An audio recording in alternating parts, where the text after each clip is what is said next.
Fala galera, como é que vocês estão? Aqui o forte companheiro de quarentena, nessas gravações. Espero que vocês estejam bem, passando bem por esse período de quarentena, adaptados à plataforma, né? E aí, continuando com a nossa festa e encerrando a apostila 1, a gente vai falar sobre a América Latina, que é formada basicamente por três países: Paraguai, Uruguai e Argentina. Existe uma forma de você nunca mais esquecer. Lembra de um abraço carinhoso de um ursinho? Opa! Uruguai, Paraguai, Argentina. Beleza? Então, são esses três países aí que formam a América Latina, que recebe esse nome porque são as áreas banhadas, drenadas pela bacia hidrográfica do Rio da Prata.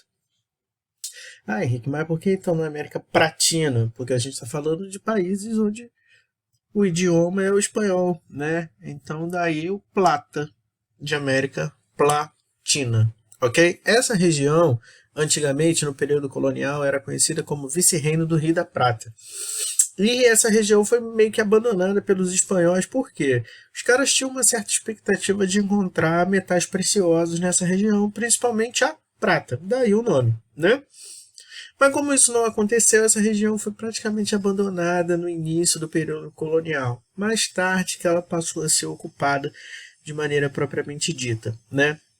E como característica geral dessa população, a gente tem no Uruguai e na Argentina uma população majoritariamente branca de origem europeia, enquanto no Paraguai a gente tem uma população mais indígena, com uma população negra relativamente baixa vivendo nesses países. Ah, Henrique, então não tem negros nesses países? Claro que tem, né?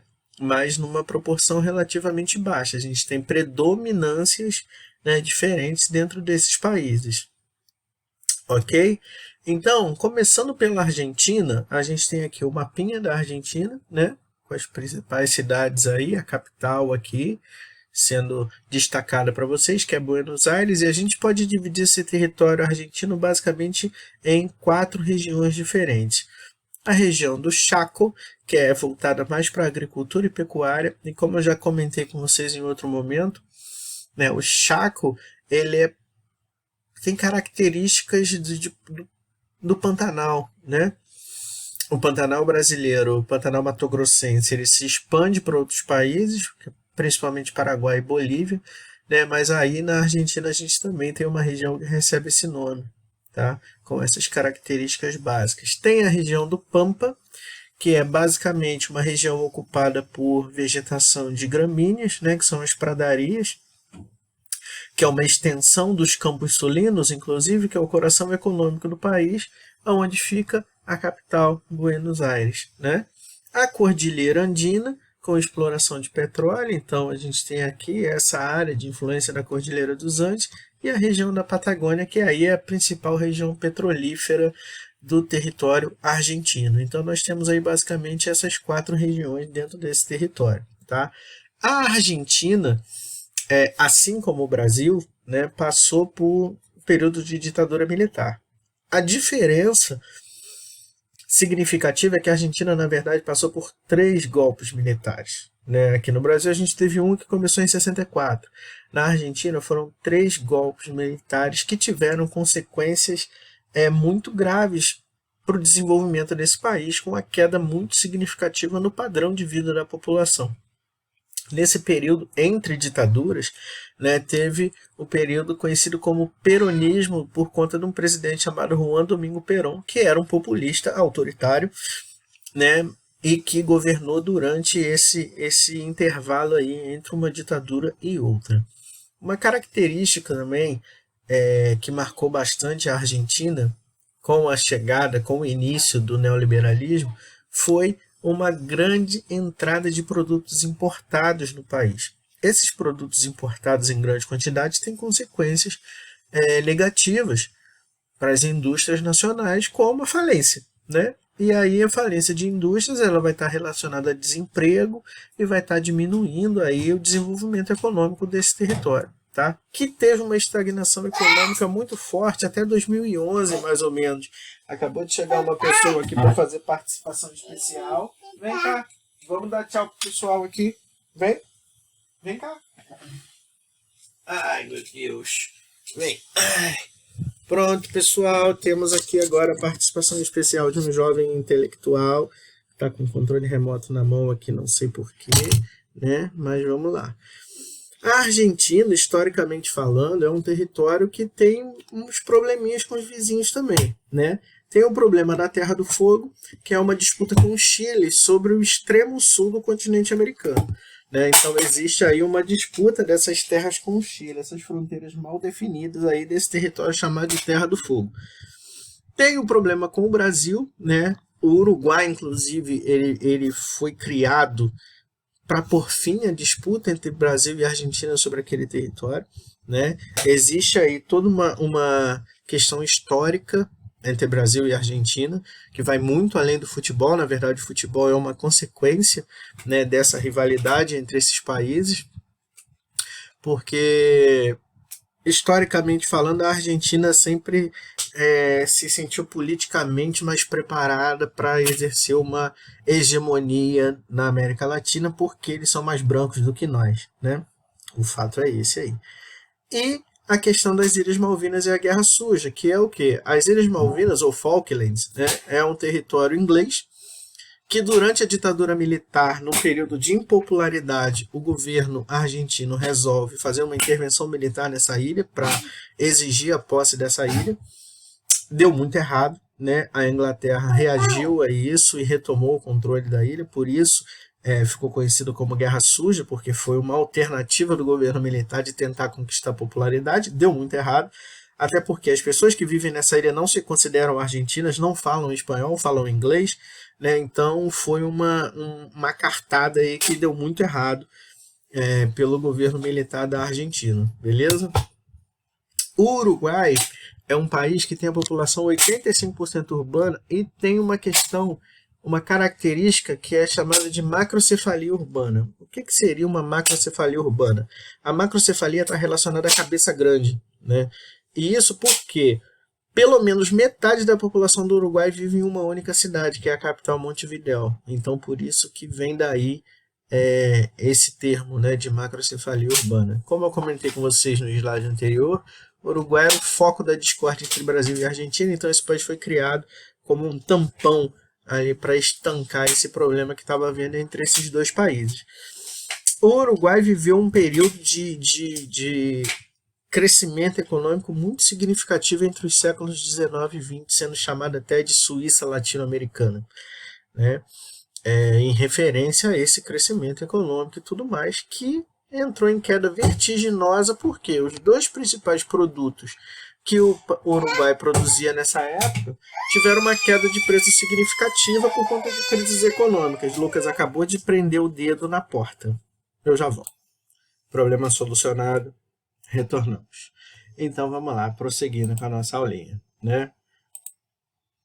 Esse território, o país, né, o Uruguai, onde está aqui, ó, a capital Montevidéu aqui aparecendo para vocês direitinho, passou por um período de ditadura militar, assim como o Brasil, assim como a Argentina, entre os anos de 1973 e 1985. A situação uruguaia, ela voltou a melhorar depois do retorno do período democrático e da entrada do país no Mercosul, né, que é o nosso bloco econômico formado por Brasil, Argentina, Paraguai, Uruguai e a Venezuela, que hoje está suspensa, né? Esse território aí, ele precisa importar praticamente todo o petróleo que utiliza, né? É um país pequeno com escassez de recursos minerais. Então, estima-se aí que quase 100% do petróleo utilizado pelo Uruguai precisa ser importado, tá? Uma marca política bastante significativa desse país foi com a eleição de um cara chamado Pepe Mujica. Mujica era um cara que foi guerrilheiro durante a ditadura militar, mas originalmente camponês, né? Ele ficou famoso pelos discursos que fazia no mundo, na ONU e tal, falando sobre paz, de combate à pobreza e tal. Ele é um cara que mesmo enquanto ocupava a presidência, continuou dirigindo um Fusca velho, continuou morando na casa que ele morava originalmente e foi ganhando popularidade por conta disso, né? Durante o período de Pepe Mujica no governo também, o Uruguai teve aí a vanguarda em algumas leis aqui no continente americano, como legalização da maconha, onde o Estado passou a ser responsável pela produção e distribuição, né, a legalização do casamento gay. Então foram coisas assim que marcaram bastante a vida da população do Uruguai no mundo de maneira geral, né? Obviamente, Pepe Mujica sofria oposição fortíssima dentro do país e fora do país também, né? De pessoas que não concordavam com esse modelo mais à esquerda que era desenvolvido pelo Uruguai nesse período. Hoje, o Uruguai tem um governo de direita, né? Porque o que acontece? O Brasil exerce uma influência muito grande sobre os países vizinhos aqui na América do Sul. Então é muito comum esses países seguirem a tendência do Brasil, né? Então, como no Brasil o período de esquerda saiu, né, e foi substituído por governos de direita, agora no governo atual de uma direita ainda mais acirrada, por assim dizer, é normal que os nossos vizinhos acabem seguindo pelo mesmo caminho. Foi o caso do Uruguai, né? Não foi o caso da Argentina, que teve o retorno de um governo de tendência de esquerda agora, né? Mas até então tinha o Macron, que era um governo neoliberal, né? Ok? E o Paraguai? O Paraguai, ele destoa em relação aos seus vizinhos platinos, mas de maneira negativa, né?